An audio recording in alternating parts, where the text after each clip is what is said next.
Hello, hello, hello, lads, and lassies. My name's Josh, and I hope you are ready for a bank heist.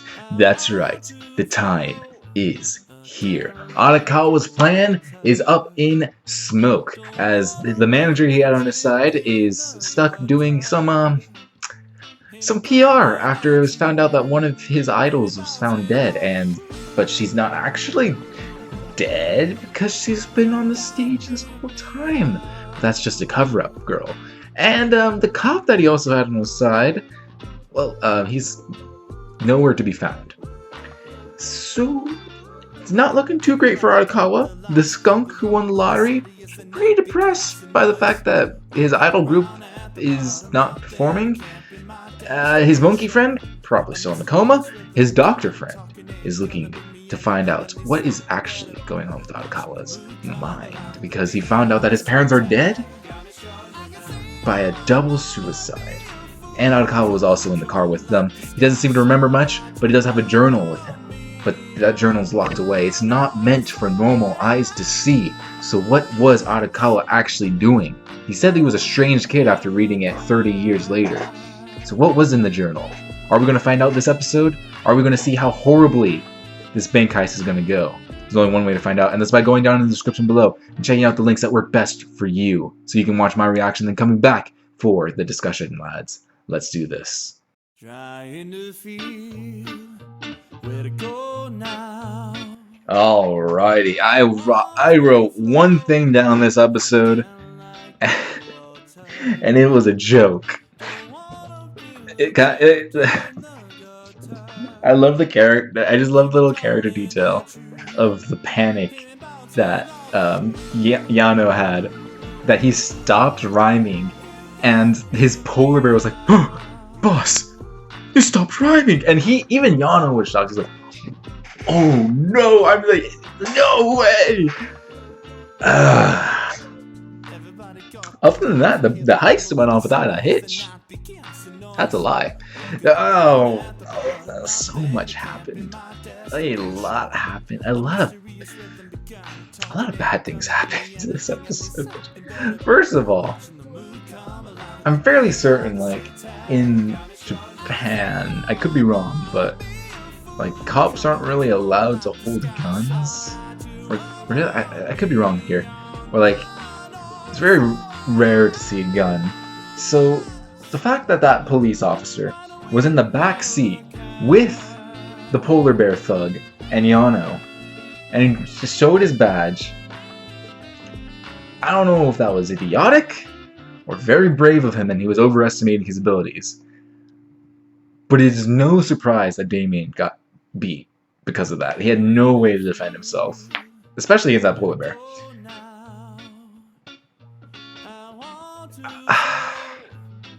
I hope that when Inamue, I hope when the skunk gets to the van, that the police are there, and that, or not the police, like an ambulance is there, and they're taking care of Dabu.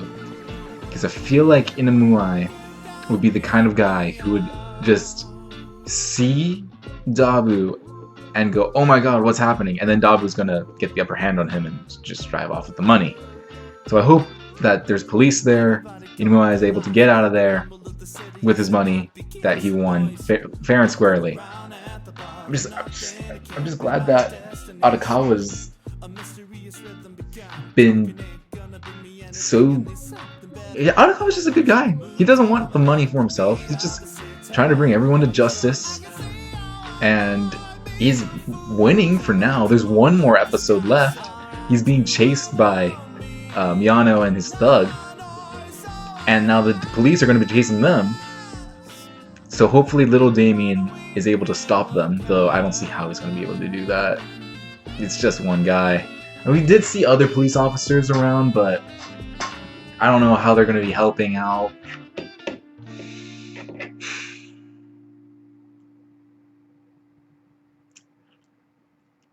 I think the better plan would have been if Damien left Inamue, if Damien left the skunk in the car that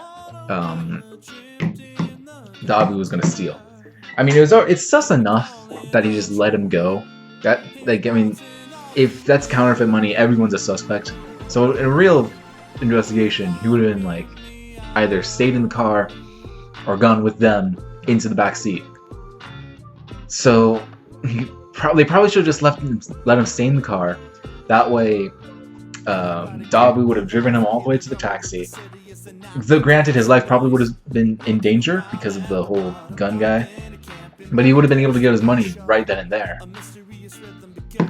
But that gun, the guy with the gun, the gotcha shooter, is a very unknown variable within all of this. I mean, Arakawa was probably hoping for it to happen, but he's a very unknown variable. Because you don't know if he's actually going to come. I mean, he's had that GPS in your car for how long? He's only come after you a few times.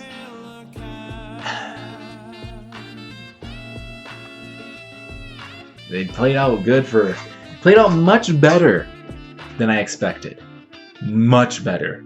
Because of that eraser. I thought that eraser was going to be like some exploding catalyst. It kind of was, but not in Arakawa's direction. Arakawa was he didn't even answer. It was Dabu who answered, like, oh, I gave that to Shirase. I gave that to Leopolka. Where did you get that from, Arakawa? And he's like, oh, she gave it to me. And then the immediate hatred went to Dabu. And it makes sense that Dabu would be the one that scammed him out of 100,000 yen. The only question is, like, I guess it's an eraser, so he just, like, scammed him, kept the money, kept the eraser, and then just tried to resell the eraser somewhere else. But it's such a weird scam. I mean, I'm sure that his boss was very happy, like, 100,000 yen, oh my god, what idiot would do that? But that gotcha gamer is such an idiot. Like, you scammed me out of 100,000 yen. No, I mean, yes, he did scam you. The 100,000 yen was your fault. You're the one that put that in. You really did think that someone was going to outbid that. He's just unsettling to look at. The design, like the designer, the animators for designing that, did a great job designing the gotcha killer. Every time he just like, it's just, I don't like looking at him. It's kind of scary. And the Dabu had the same idea as me. He counted the bullets, but he didn't. We only have confirmation of 4 of those bullets. We think that he's the one that shot at his house. I think he even confirmed that he shot at the house too. I need to re-look at the dialogue there. But we think he shot in the house, and we thought that he shot at Dabu. Those are the only 2 that we didn't know for sure. And I'm fairly certain, if he's out of bullets now, then he was not the guy that shot Dabu the first time in the leg. It had to be someone else, because that was the one where they specifically did not show the body. They just showed the hand, the trigger. So it had to be someone else that shot him.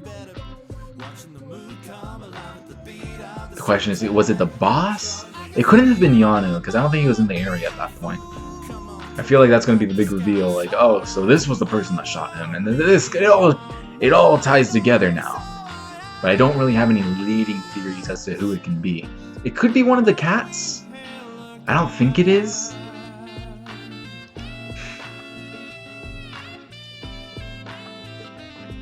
I'm not sure. It's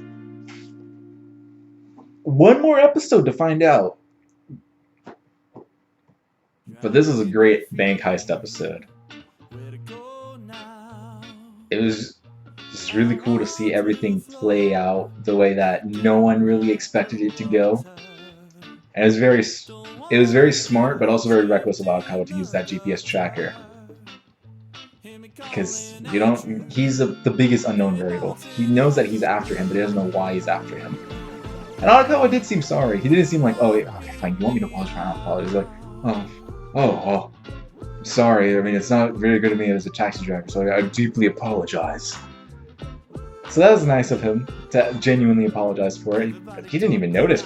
I don't think he noticed about it at all. Yeah, the gotcha killer's gotta get therapy, man. I mean, he ran away after the shooting, so I'm fairly certain the police are gonna catch him because he's yelling and he still's got the gun, and he looks like he committed a murder.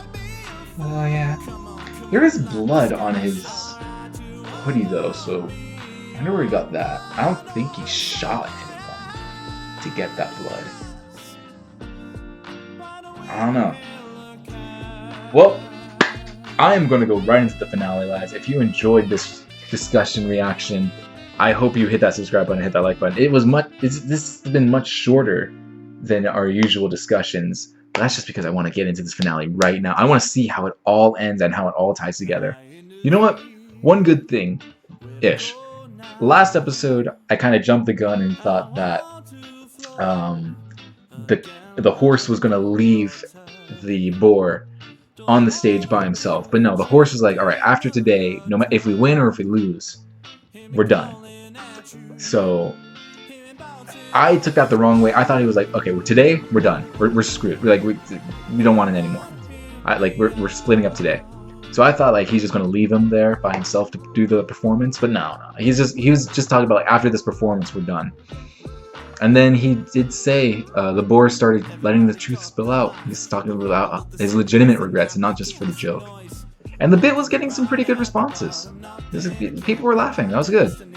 I wasn't expecting anyone to laugh. I was preparing for the worst, which was like the awkward silence between the pauses within the jokes.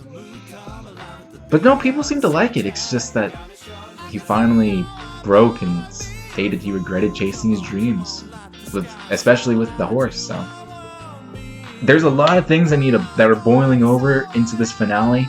A lot of relationships that are ending. A lot of things. I'll see you next week to see the finale of Odd Taxi, lads. I'm excited, and I hope you are too, because I feel like I'm gonna just have my mind blown by some revelations. So let's just get right into this, lads. Well, I'm gonna get right into it. You're gonna have to wait just one more week. Where to go now? I want to flow again like the water. Don't wanna feel adrift in the gutter. Hear me calling at you.